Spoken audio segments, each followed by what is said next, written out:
everyone, you are welcome to Prospect Channel TV. Thanks for subscribing to this channel. If you have not, please kindly do so by pressing the subscribe button. Thank you very much once again. God bless you. See Confessions of an End Time Pastor. This is a true life story. This is the reason why we should be very careful the kind of church we attend and the so-called men of God we follow. I quote, "My name is Chidebube, okay? I am a pastor, but I have disappointed God and I really don't know where to begin to tell my story. I must tell you the truth. I cannot really say if I have a call or not. I was a Sunday school teacher in my church for 9 years at Kaduna in 1999. I was led to start a church, but from the experiences I had gathered, now I cannot say I was actually led by the Holy Spirit to start that church. As at 2008, I was not making any progress, but spiritually and mentally, I saw many churches which began several years after mine, and they were making waves and still making progress. At a point, I did not know what to do again. And after discussing with my wife, I decided to approach the general overseer of a church that became 7 years after I started my ministry. And I explained to him that personally, I was making any headway and some with my ministry. My ministry would grow up to 200 people, and after a short period, it will shrink to 50 people, and at a time, it will grow to 150 and shrink to 40 people. I approached him because the growth in his church was fast. He began the church in 2006, and by 2012, he was recording 11,000 people on Sunday school service, and he was also making good money and riding in big cars, including the latest Jeeps. After listening to me, he promised to help me solve my problem. He said I needed to be empowered, and that is going to cost me some amount of money besides. I need to have a big and a strong heart. Then he asked me if I have got a strong heart, and I told him that I have, as long as it is not going to involve killing a fellow human being. He asked me twice if I have got a strong heart, and certainly gave me the same answer. Again, he asked me if I want a single empowerment or double empowerment, and I asked him which one was better, and he said double empowerment was better, but it would cost me a lot of money, and that after the empowerment, I was going to be told how to maintain and renew the power. This time I became afraid, and I asked him if the maintenance and renewal involved any ritual. He said no. Whatever the renewal and maintenance will involve are just normal things that I'm already going to do. So I should not be afraid. He said I should go and raise 350,000 naira, which I had to borrow from my wife. The next day, I handed over the money to him, and he asked me to go and get ready that we shall be going to Lagos and Port Harcourt. I got ready and we took flight from Abuja to Lagos that same day. In Lagos, we lodged at the guest house of a big ministry, and at 11:30 p.m., we went out in a private car to the bar beach. At the bar beach, we were at the bank when he spoke some unknown language and told me that a woman was going to come out of the water and that I should do whatever she says.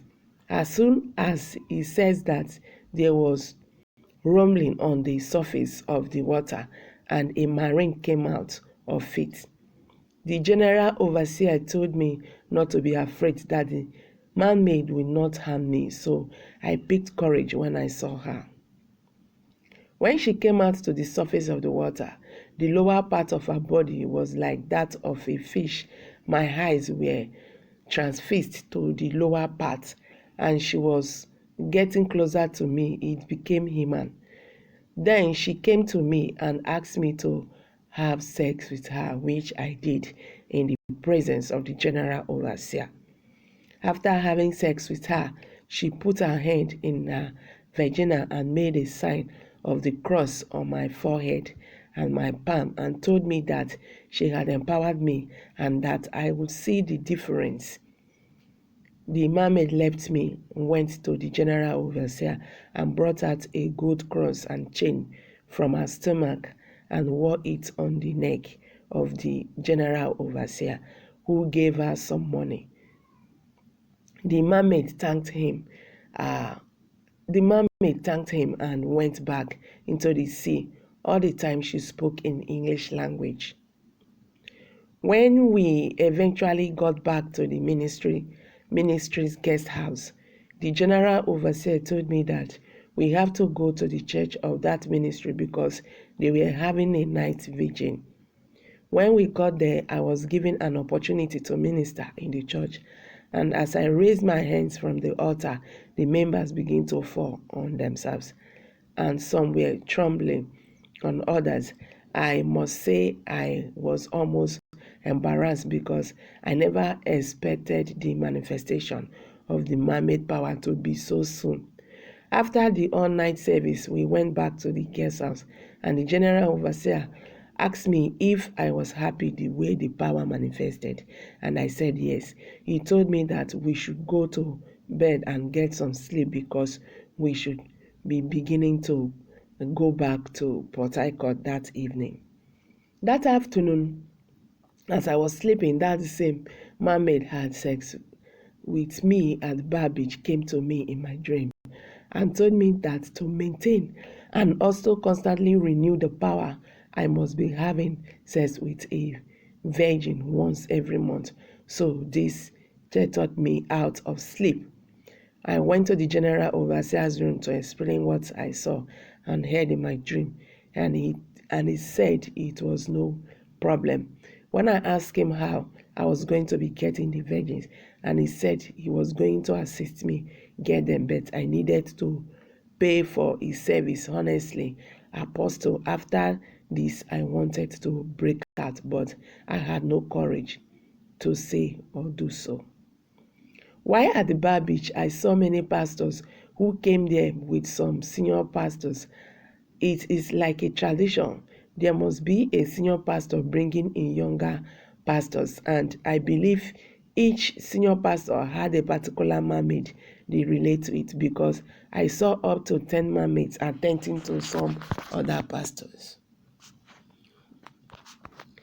In the evening, we were at the local airport in Lagos and took a flight to Port Harcourt. At Port Harcourt, we lodged in the girls' house of another ministry, and midnight we got out, eventually arriving in a very big compound of a woman called Ezenwanye. Inside the compound was many houses. We met many pastors there, including first-generation church pastors. When it was my turn, the general overseer paid some money and itemized what should be done for me. When I went into the room, I was surprised. It was a woman again. And as I was thinking the woman again, I found myself on top of the woman on a bed in just that the same room. Honestly, I have not been able to recall how I found myself on that bed. I had sex with her, and I also sucked her breasts. After the sexual session, she made some animal cry and administered some stuff into my eyes, and I began immediately to see into the spirit world and also discuss with some spirit beings. After that, she gave me a bottle of olive oil, which she called members of church will do whatever I ask him to do. So, hello guys, I'm going to drop it here. You see, we have to be very, very careful the kind of churches we attend and the kind of men of God we follow, because so many of them are just out there to deceive people. Don't forget to leave your opinion below the comment box. Thank you very much.